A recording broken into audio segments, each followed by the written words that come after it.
Alhamdulillah, we made it. We made it. Oh my goodness, we made it, bro. Are we out the trenches?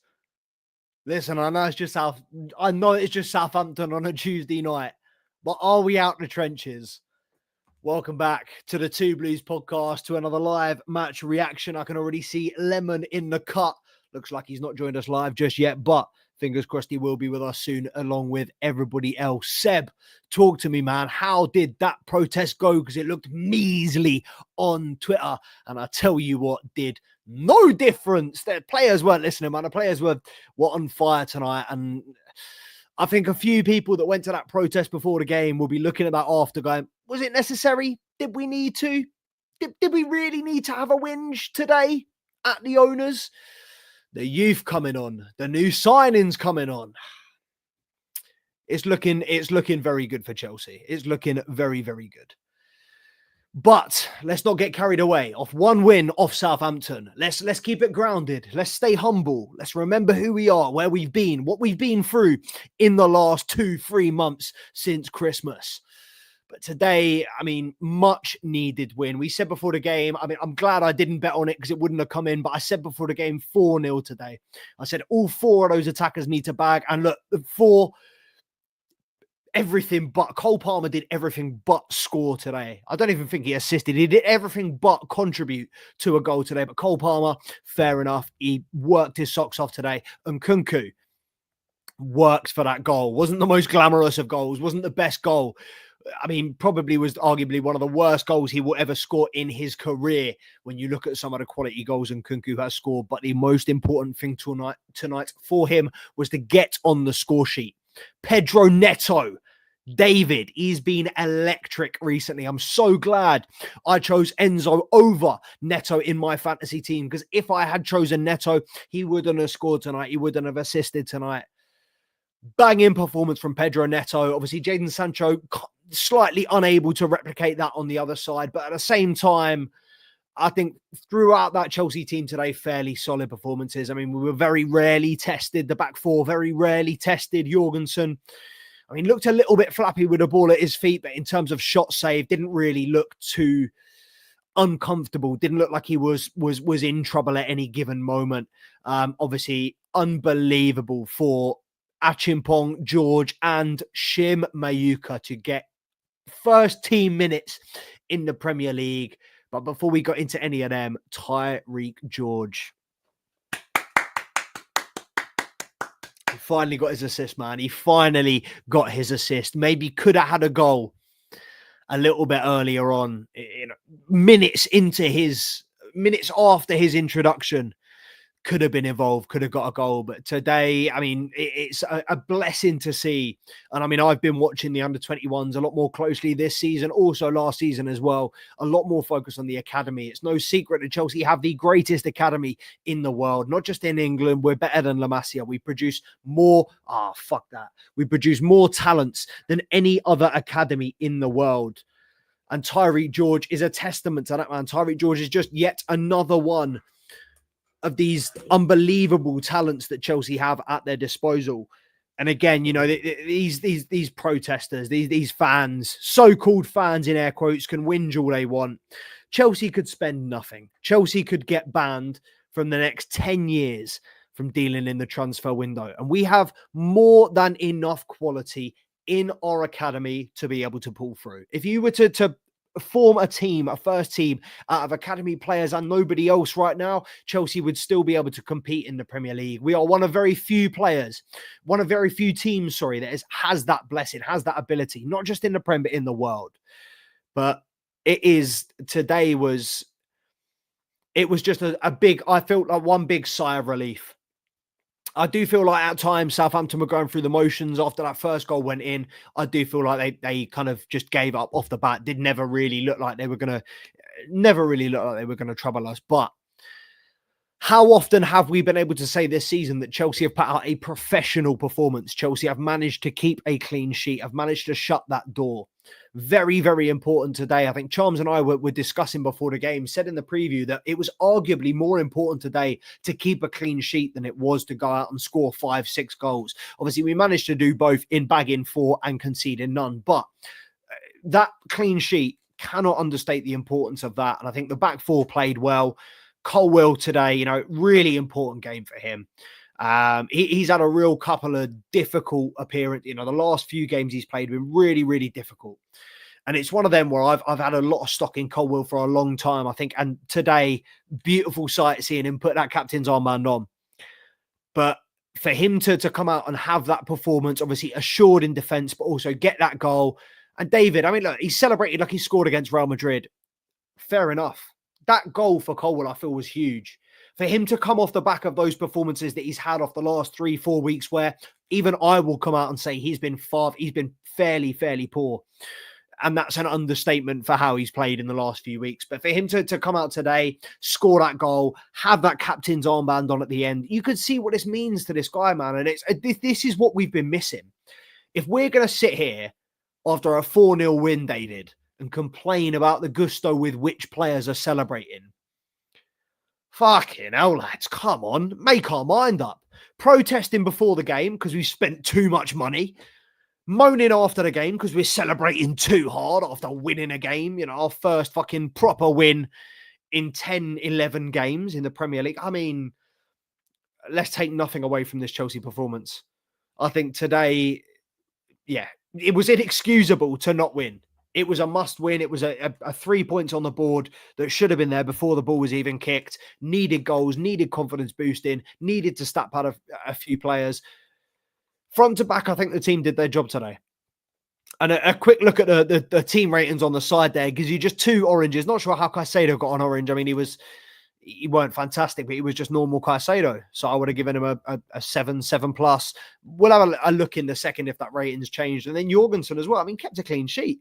He didn't really do too much wrong. I don't really know how he's got an orange rating off football. But, I mean, look, from me, there's no complaints tonight. I think it's one of those where if we had here we go. Yeah, back on the foot mob now. Jorgensen's up to an 8. What was his rating on the thing? 6.9. He's been rated an 8 now. And I clipped this after the final whistle. So he's been rated an 8 and Kunku's bumped up to 8.6. Cucurella is man of the match with 8.9. Enzo Fernandez 8.5. Colwill 8.6. Tosin 8.2. Gusto 7.1. Sancho 7.2. Caicedo with a 6.9. The only Chelsea player with an orange rating. Not able to cross into that threshold. But yeah, I mean, goal and assist for Neto. Goal and assist for Nkunku. Assist for Tyreek George. I mean, appearances for Mati Samugu, Shinmayuka, sorry. Josh Achimpong. Yeah. Positives, man. Positives. Listen, we've got to make our minds up. Fuck, why is that comment so big? Hold on a minute. Why the fuck is this comment absolutely wham, bro? Fuck is going on? No, wrong one. This is the problem. We've got too many players like this. We haven't got enough players like this, bro. We ain't got enough players that are willing to give it a shit and to get stuck in. I mean, I don't understand how you can complain about passion and celebrations. And this Chelsea team has been, I would have expected that half of those, half of that Neto celebration was to the fans.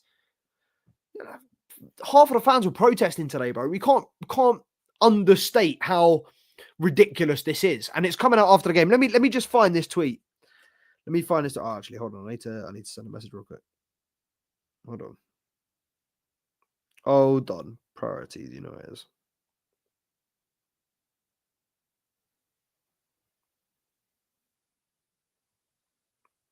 Hold on. You know what it is. What was I checking? Protest. Right. So, to summarize this joke of a protest, and this is a tweet, by the way, this is not me reading. I'm just reading. I'm just a great reader. I'm just a great narrator, great commentator. So to summarize this joke of a protest, instead of communicating something that actually makes sense, like changing the sporting directors or demanding experienced signings, we got, number one, Chelsea fans chanting against Tottenham. Well done, lads. Well done. Number 2, Johnny Mineral styles graphics as banners. Yep, just homemade banners with "We're not Arsenal." It was just meme stuff, really. Number 3, anti-Bowley chants and banners when Todd Bowley hasn't really been involved in years. Yep, again, sums up the majority of these Chelsea protesters and the Chelsea fan base as a whole, to be honest, using Bowley as a scapegoat when in reality it's Egbali and all his mundum. Number 4, chanting about the Vivid Tickets conspiracy theory. Look, I don't like it as much as any man, but yeah, chanting about that as a conspiracy theory is nuts. Number 5, content creators running around pushing people to say stupid shit and taking videos for their vlog later tonight. Great job, lads. More noise than you've made at the bridge in years. Number 5 is arguably the sole reason, or one of the sole reasons why I wouldn't have gone, even if I had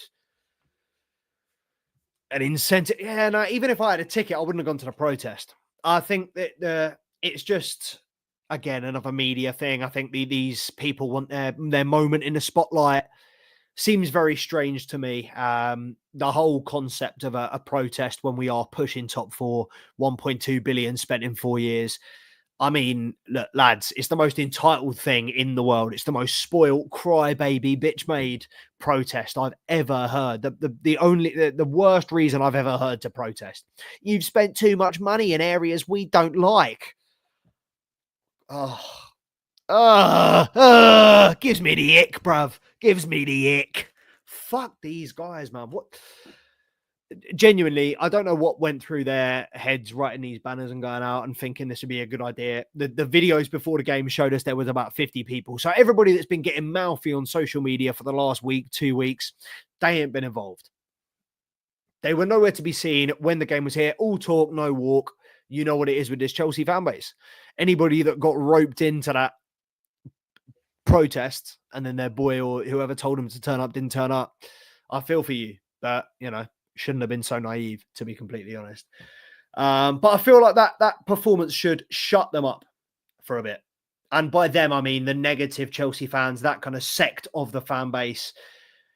I feel like that win, look, when I did my live on Instagram before, I said, how many losses is Enzo Maresca away from getting a sack? And a couple of people, Kenny, said 2 losses away from getting a sack. I think that was specifically Southampton and Leicester, sorry. But it is, I mean, we are dangerously close in this. As a club, our reality is you lose 3-4 games on the trot, you are as likely to get the sack as any other manager, regardless of how long you've been there, what they've spent, your stock, your media status.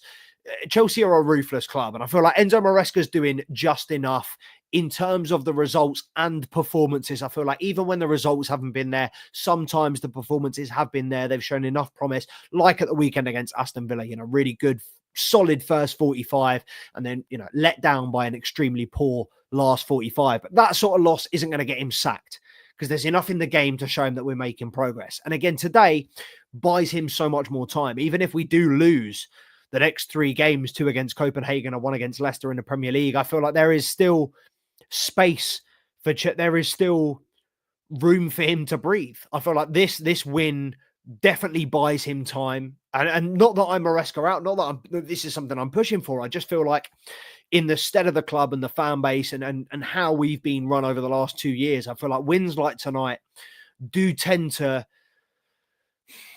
kind of blow the negative news away for a little bit. And I feel like if we now, you know, we've got a lot of positives. Wes Fofana coming back into the squad, the youth playing tonight, George getting his first, goal contribution in the first team. A lot of positives to take from tonight. And we could get caught up in this next 2 weeks.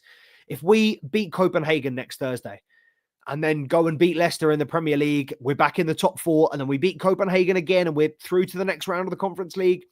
It's all looking up. We're looking at those Arsenal and Tottenham games and the games ahead of those, the Nottingham Forest, Liverpool, Manchester United, Newcastle. We're looking at those and going, you know what? We can win. They're in the same position as us. They need the points as badly as us. We're all as desperate as each other right now for that 4th spot, for that Champions League position. It's going to be an absolute melee. For the last 10 weeks straight, it's going to be the gulag, straight scrapping. Every single team from first to maybe not first, from second to 10th, maybe not Arsenal, from 3rd to 10th, 3rd to 12th even. You know, you look at Fulham. Fulham win tonight. They're in amongst it. They're looking for, if we had lost tonight and Fulham had won, they'd be 1 point behind us. I mean, the Premier League table can change in a game week, 2 game weeks can be absolutely drastic to the state of play, to whoever's in good state, you know, whoever's got the momentum going forward into that top 4 bounce. But yeah, I think this little period, as I said in my short, this period of 4 games, I feel will define our season. And yeah, you can't ask for a better start than tonight. Clean sheet, goals from front to back, and Kunku scoring. Palmer up in the levels of his performance, not quite getting the goal and assist that he maybe deserved tonight, but definitely up in the levels of performance intensity that he has shown us in recent weeks. And yeah, Colwell back to business, Neto electric, George coming on, Mayuka getting his first. Let's just talk about the youth before we close it off. The youth, man.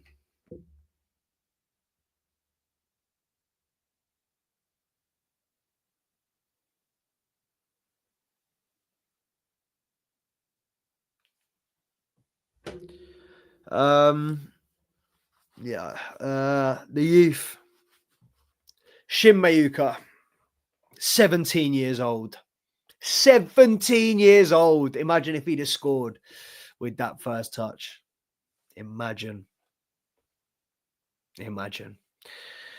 But yeah, very good things to come from Chelsea.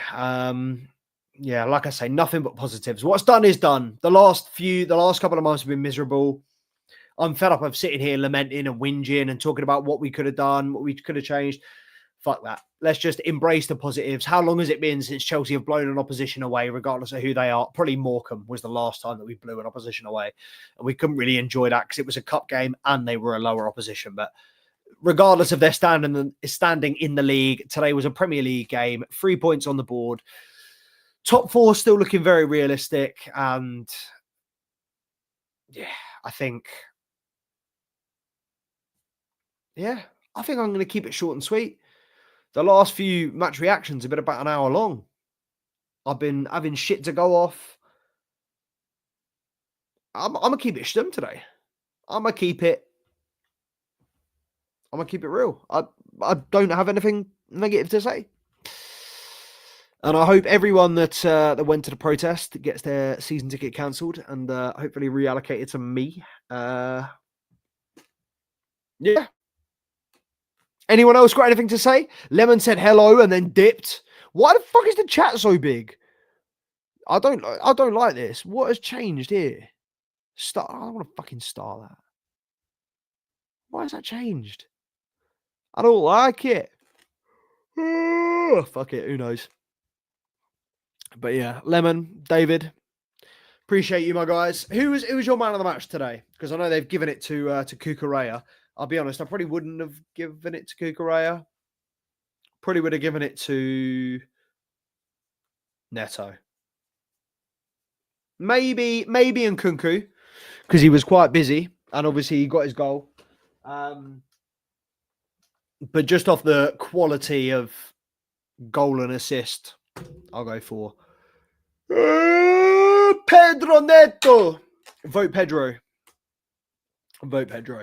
But yeah, let me know who your man of the match is in the comments below. Make sure to like, subscribe to the channel if you're not already. If you're not already, what are you doing? Come on. Only one place to be for the live match reactions and for Two Blues Tuesdays. Our Two Blues Tuesday this week was a live match preview mixed in with a little bit of protest discussion. So go and watch that. That's staying up on our channel. Fucking hell. I'm cooked, mate. Head's gone. Brain's fried. Melted. Appreciate you all. I'm going to try and put out an episode tomorrow/Thursday of I missed a fucking stream tonight. Shit. I'm going to try and put out an episode tonight. I just completely realized I forgot that. You're going to see another episode from me tomorrow. Yeah, love up the Chelsea.